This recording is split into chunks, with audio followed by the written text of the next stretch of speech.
It was nearly midnight in Manhattan when Paul Mason pulled his yellow cab up to the curb for the last ride of the night. He had been driving since 6 in the morning and was tired. His hands ached from gripping the steering wheel all day, and the city's noise had become a low throb in his mind. He glanced at the address flashing on the dispatch screen. Midtown. Nothing unusual. Probably someone heading to the airport or going home from a late dinner. But what Paul did not know was that the person about to get into his cab would not just be another passenger. She would change everything. The woman was young, maybe in her late 20s. She wore a beige coat that looked like it had been worn too long and carried no luggage. Her eyes were red as if she had been crying for hours. She opened the back door slowly and sat down without a word. "Where to?" Paul asked gently. She hesitated, then said softly, "Just drive around, please." Paul glanced at her through the mirror. That request was unusual, but he had learned never to ask too many questions. Everyone had their story. And sometimes people just needed a place to exist for a little while. "Sure thing," he replied. He began to drive through the quiet city streets. Times Square was nearly empty, Central Park was cloaked in darkness, and Fifth Avenue glittered with stores now closed.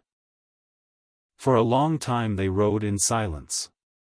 About 20 minutes later Paul spoke again. "Long night, huh?" The woman gave a small nod. "Do you want to talk about it?" he asked casually. She shook her head. "That's okay," he said. "You don't have to." They continued driving.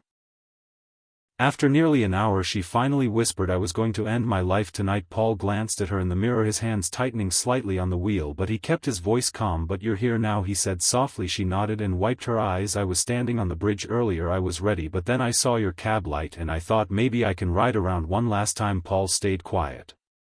He had no words. Only a deep aching understanding. "You saved me tonight," she said. "I just thought you should know." He did not know what to say. So he just kept driving, giving her space, letting her speak if she wanted. She began to talk. She spoke of a job she lost a month ago. A fiancé who left without warning. A family that lived too far away to help. Everything had unraveled in just 6 weeks.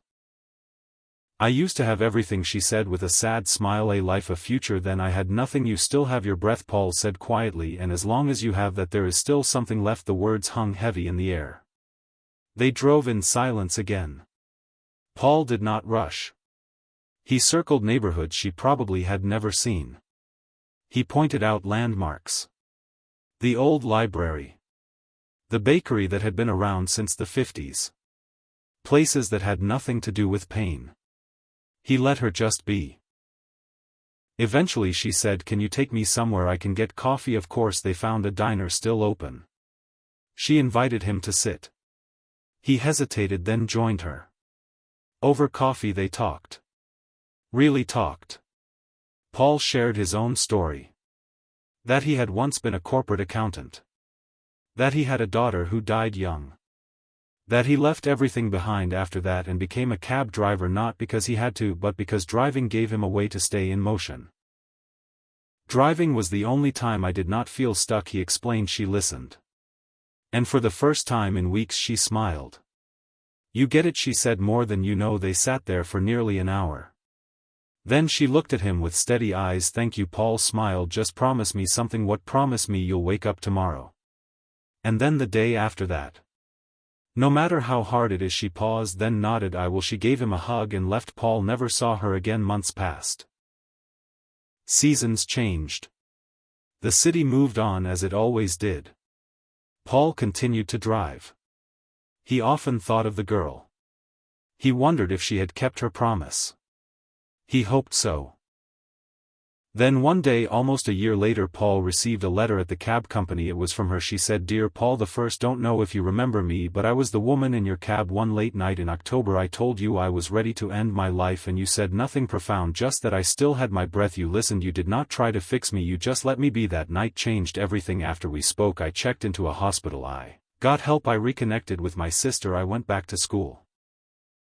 Today I am a counselor for young women in crisis, and I tell them about you. I tell them about a cab driver who said nothing loud but who gave me space to feel human again. You saved me with love. Our Paul read the letter slowly, his hands trembling. He folded it carefully and placed it in the sun visor of his cab. It stayed there for years. That night Paul drove differently. He greeted passengers with more warmth. He waited longer for the elderly woman to sit down. He gave directions more patiently because he understood something most people didn't. Sometimes you are the only light someone sees before they decide whether or not to keep going. Sometimes a stranger's kindness is the only reason someone chooses to stay alive. Paul never became famous. He never told the story to news crews. He just kept driving, one ride at a time, one moment at a time. But he changed a life, and through that life changed hundreds more. He was just a taxi driver, but to one woman he was the reason.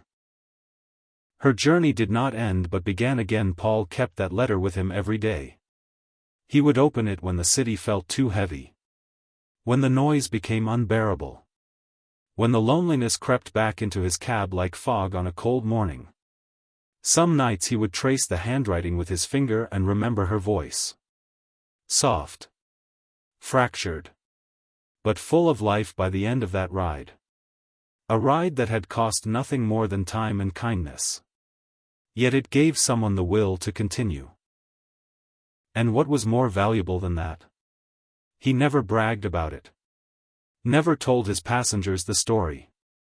But he began to look at each person who entered his cab a little differently. He wondered what battles they were fighting. What burdens they were carrying. What pain they hid behind polite greetings and tired eyes. And quietly, he made a promise to himself. To show up fully, even in small moments. To offer presence, not pity. To remember that silence can be sacred, and listening can be life-saving. He started keeping bottles of water in the back seat. Snacks in the glove compartment. He added a small card on the dashboard that read, "You matter, even if today is hard." Some passengers cried when they saw it. Others smiled.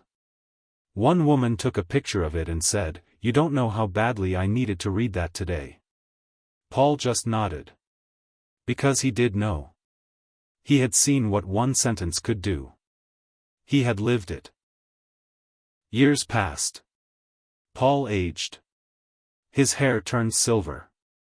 His hands slower. But he still drove. Not for the money. But for the mission. He understood something rare. Everyday people can be extraordinary.